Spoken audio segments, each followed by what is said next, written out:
உங்கள் கைத்தட்டல் ஒன்று எதிர்பார்க்குறேன்னா நீங்களும் கைத்தட்டணும். அதுதான் காசு பணம் கொடுக்க போகிறதில்ல, அவங்க லஞ்சம் வாங்க போகிறதில்ல, அவங்களுக்கு ஒரு கைத்தட்டல் தான். அந்த கைத்தட்டல் அவங்க உற்சாகமாக இருக்கும். அது இல்லாமல் மாண்புமிகு நம்ம அம்பத்தூர் தொகுதி சட்டமன்ற உறுப்பினர் ஐயா அன்பு சகோதரர் சாமுவேல் ஜோசப் சாமுவேல் அவர்களுக்கும் நீ கண்டிப்பாக கைத்தட்டணும். உங்கள் தொகுதி ரொம்ப நல்லது செஞ்சுக்கிட்டு இருக்காரு.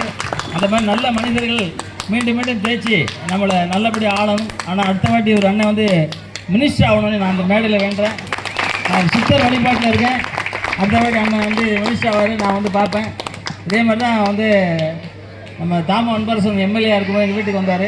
எம்எல்ஏ நிற்க போகிறேன்னு சொன்னார். நீங்கள் எம்எல்ஏ மட்டும் இல்லை மினிஸ்டர் ஆகிடுவீங்க நான் சொன்னேன். வந்தவுடனே என்கிட்ட வந்து ஆசீர்வாதம் வந்தார். இன்றைக்கி ஐயாவை சொல்கிறேன், அவரும் கண்டிப்பாக அடுத்த மினிஸ்டர் ஆகிடுவார். அப்புறம் வந்து காவல்துறை ஆணையர் மாண்புமிகு கிரி ஐயா அவர்கள் வந்துக்கிட்டு இருக்காங்கன்னு சொன்னாங்க.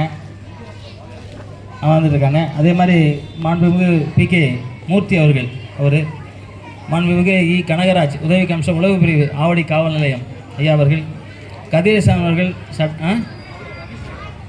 ஏதோ ஒன்று ஓகே. அப்புறம் எங்கள் கூட வந்த அன்பு அண்ணன் தானே தம்பியா, எல்லாம் தம்பிங்கிறாங்க. என்ன பண்ணுறாங்க, எனக்கு 72 வயசு, இவங்கெல்லாம் சின்ன பசங்களாக இருக்காங்க. வேலையெல்லாம் என்ன பண்ணுறது, காலேஜில் படிக்காமல் இருக்காங்க. ஓகே, எங்கள் மேலே ரொம்ப பாசம் உள்ளவர். எங்கள் மேலே மட்டும் இல்லை, சினிமா துறையை வந்து இவரை தெரியாமலே இருக்க முடியாது. வனராஜா அவர்களுக்கும் ஒரு வணக்கத்தை சொல்லிக்கிறேன். அதே மாதிரி குமார் அவர்கள் வந்து மேதை பட தயாரிப்பாளர் மட்டும் இல்லை, நடிகர் ராமராஜன் அவர்களோட சொந்த மச்சான். அவர் திரையுலகத்துக்கு பண்ண கடமை, பெரிய கடமை நிறையா பண்ணியிருக்கார் திரையுலகத்துக்கு. நாங்கள் கிட்டத்தட்ட ஒரு 40 வருஷமாக பயணம் பண்ணுறோம். அவர் மாதிரி ஒரு நல்ல மனிதர். அள்ளி கொடுக்கல ராமராஜனே ஒரு வள்ளல். அதே மாதிரி இவரும் கூட நிறையா வள்ளல்தனம் பண்ணுவார், நான் பார்த்துருக்கேன். அதனால் அவருக்கும் ஒரு நன்றிகள் வணக்கத்தை சொல்லிக்கிறேன். அதே மேடையில் எங்கள் விஜய், அவர் வேல்முருகன், மற்றவர்களுக்கு அனைத்து சொந்தங்கள், இது எல்லாமே சொந்தம் தான். ஏன்னா வந்து ஜாதி மதத்துக்கு அப்பாற்பட்டு நம்ம ஒன்றா கூடியிருக்கோம்னா இதெல்லாம் சொந்தங்கள். அந்த சொந்தங்கள் அத்தனை பேருக்கும், மேடைக்கு முன்னாடி இருக்கிற எனது அன்பு சொந்தங்களுக்கும், வந்திருக்க பரிசு பொருள்கள் வாங்க வந்திருக்க எனது சகோதர சகோதரிகளுக்கும் எல்லாருக்கும் ஒரு வணக்கத்தை சொல்லிக்கிறேன். இந்த மாதிரி நிகழ்வு வந்து ரொம்ப ஆச்சரியமான நிகழ்வு.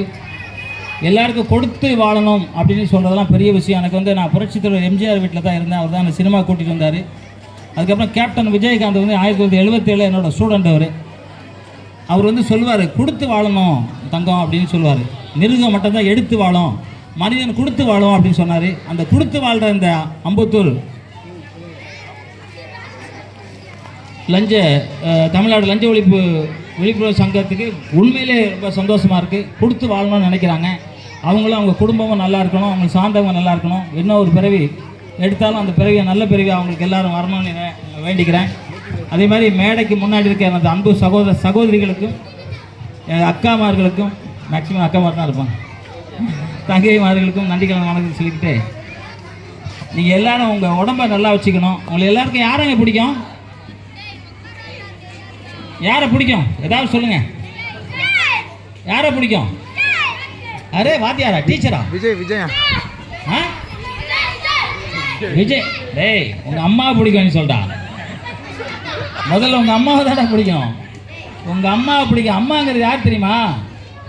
ஒரு குழந்தை பிறக்கும்போது 64 எலும்பு ஒருத்தனுக்கு உடஞ்சா என்ன வலி இருக்கோ அந்த வலியை தாங்கி பத்துக்கிற தாய், அந்த தமிழ் மண் தாய், அதாவது பூமா தேவி. அந்த அம்மாவை தான் முதல்ல பிடிக்கணும். இப்போ சொல்லுங்கள், யாருக்கு அம்மாவெல்லாம் பிடிக்கும்? அம்மாவை மட்டும்தான் பிடிக்கணும். அம்மாவுக்கு மிஞ்சி ஒரு தெய்வமே கிடையாது உலகத்தில். அம்மா மட்டும்தான் தெய்வம், கடவுளே அம்மா தான். அந்த அம்மா எல்லாரும் வணங்குங்க. அதுக்காக அப்பாவுக்கு ஒன்றும் தெரியாது நினச்சிக்காதீங்க. பூமா தேவின்னு அம்மானா வானம் அப்பா, நீர் நிலம் நெருப்பு காற்று ஆகாயம் 5 பூதங்களும் இருந்தால் ஒரு உயிர் வரும், ஒரு உயிர் வளர முடியும். அந்த அம்மாவும் அப்பாவும் இருந்தால் மட்டும்தான் உலகத்தில் மனிதனாக பிறக்க முடியும். அந்த மனிதன் நம்ம தாயும் தந்தையும் வணங்கணும். நான் வந்து நிறைய ஒரு 2500 படம் ஃபைட் மாஸ்டர் பண்ணி வேர்ல்டு ரெக்கார்டு, 4700 படம் பண்ணி ஸ்டண்ட் நடிக்கிறா, டூப் நடிக்கிறா. அப்போல்லாம் அந்த காலத்தில் லேடிஸுக்கெலாம் நான் தான் டூப்பு, மனோரமாச்சிக்கெலாம் நான் தான் டூப் போடுவேன், ஸ்ரீபிரியா, அது மாதிரி நிறைய பேருக்கு டூப் போடுவேன்.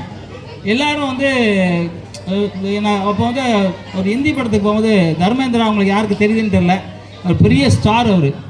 அவர் அவங்க அம்மா காலில் நெடுங்காலம் விழுந்தார். அப்போ எனக்கு அம்மா 5 வயசு 6 வயசில் இறந்துட்டாங்க. எனக்கு அந்த மாதிரி பாசம் கிடையாது. அவர்கிட்ட கேட்டேன், என்னங்க நீ அம்மா தாங்க கடவுள், அம்மா மேலே காலில் விழுந்து கும்பிட்டு போனால் தான் நமக்கு நல்லது நடக்கும் அப்படின்னு சொன்னார். அதுலேருந்து நான் எந்த மீட்டிங்லையும் போனால் சொல்லுவேன், அம்மா அப்பா வணங்க சொல்லுவேன். அந்த அம்மா அப்பா மட்டும் உலகத்தில் முக்கியமான தெய்வம். அதுக்கப்புறம் வாத்தியார், குரு, மாதா பிதா குரு, அப்புறம் தான் தெய்வம். இவங்க வழிகாட்டணும். இன்றைக்கி வந்து குரு வந்து அடிக்கிறாரு அப்படின்னு அம்மா கிட்டே இல்லை போலீஸில் கம்ப்ளைண்ட் பண்ணிங்கன்னா நாளைக்கு வந்து கல் தான் தூக்கிட்டு இருக்கணும். குறிஞ்சி இன்றைக்கி படிக்கலாம், நிமிர்ந்து வாழவே முடியாது. நான்லாம் படிக்கவே இல்லை. ஆனால் நான் வந்து அவ்வளோ கஷ்டப்பட்டு எங்கள் வாத்தியாட்ட சிலம்பம் கற்றுக்கிட்டு ஸ்டேட் லெவலில் 1971 நான் சிலம்பத்தில் ஸ்டேட் ஃபஸ்ட்டு. இன்றைக்கு பிளாக் பெல்ட்டில் 7th பிளாக் பெல்ட்டு. அவ்வளோ எவ்வளோ கஷ்டப்பட்டு நான் கற்றுருப்பேன். அதுக்கு வந்து முக்கியமாக ஒழுக்கம். இன்றைக்கி பசங்களுக்கெல்லாம் முக்கியமாக என்ன தேவைன்னா ஒழுக்கம் வந்து அவ்வளோ அவசியம். அம்மா அப்பா சொல்லித்தாங்க. இன்றைக்கி வந்து போதைப் பொருள் வந்து மிக அதிகமாக வந்து காலேஜ்லேயும் ஸ்கூல்லையும் ஒரு முந்தாவில் பார்த்தேன், ஸ்கூல் பொண்ணுங்க வந்து தண்ணி அடிக்கல, போட்டா போட்டு அடித்து தண்ணி அடிக்கிறாங்க, பஸ்ஸில் அடிக்கிறாங்க. இது வந்து என்னென்னா நம்மளே கெடுக்கிறது. எவனாவது நம்ம கெடுப்பானா? பக்கத்து வீட்டுக்காரனை கெடுக்கலாம், எதிர்த்த வீட்டுக்காரனை கெடுக்கலாம். நம்ம கெடுக்கிறது இந்த போதை. அந்த கெடுக்கிற விஷயங்கள் விடுங்க. நீங்கள் வாழ்க்கையில் ஜெயிக்கணும். மனிதன் வந்து 120 வருஷம் வரைக்கும் உயிர் வாழ்வான். 40 வயசுல 30 வயசுல ஹார்ட் அட்டாக்கில் சாப்பிட்றாங்க மனுஷன் கிடையாது. 120 வயசு வரைக்கும் அழகாக சூப்பராக இளமையாக இருக்க மட்டும் தான் நல்லவன் நினைக்கிறேன் நான். அது மாதிரி எல்லாம் இருக்கணும்னு நான் வேண்டிக்கிறேன். அதுக்கப்புறம் செல்ஃபோன். இப்போ கூட உட்காந்துருக்கப்போ 4 பேர் செல்ஃபோன் பார்க்குறாங்க. ஏன்னா செல்ஃபோன் வந்து யமனை விட கொடுமையானது. யமன் இருக்கால, அவனை விட கொடுமையானது செல்ஃபோன் வந்து ரைட் சைடு காதில் வச்சு கேட்காதீங்க. கேட்டிங்கனாக்க மூளை பாதிக்கும், நரம்பு பாதிக்கும், அணுக்கள் செத்தே போயிடும். அதனால் நீங்கள் வந்து ஸ்பீக்கர் போட்டு பேசுங்க. லவ்வர்ஸ் மட்டும் ஸ்பீக்கர் போட்டு பேசாதீங்க, ஏன்னா அது வேறு பிரச்சனை வந்துடும் இல்லையா. அதனால் அது மாதிரி நீங்கள் வந்து அந்த ஃபோன்லாம் வந்து நான்லாம் ஒரு 8 மணிக்கு தூக்கி எனக்கு என்னோடய பெட்டுக்கும் அதுக்கு ஒரு 20 அடி தள்ளி வச்சுருவேன். பார்க்கவே மாட்டேன். எனக்கு என் உடம்பு முக்கியம். அதே மாதிரி எல்லோரும் என்ன நினைக்கிறீங்க, உங்கள் உடம்புக்கு உங்களுக்கு உங்கள் உடம்பு முக்கியம். அதுக்கு என்ன பண்ணணும்? உடற்பயிற்சி மிக மிக முக்கியம். யோகாசனம் மிக மிக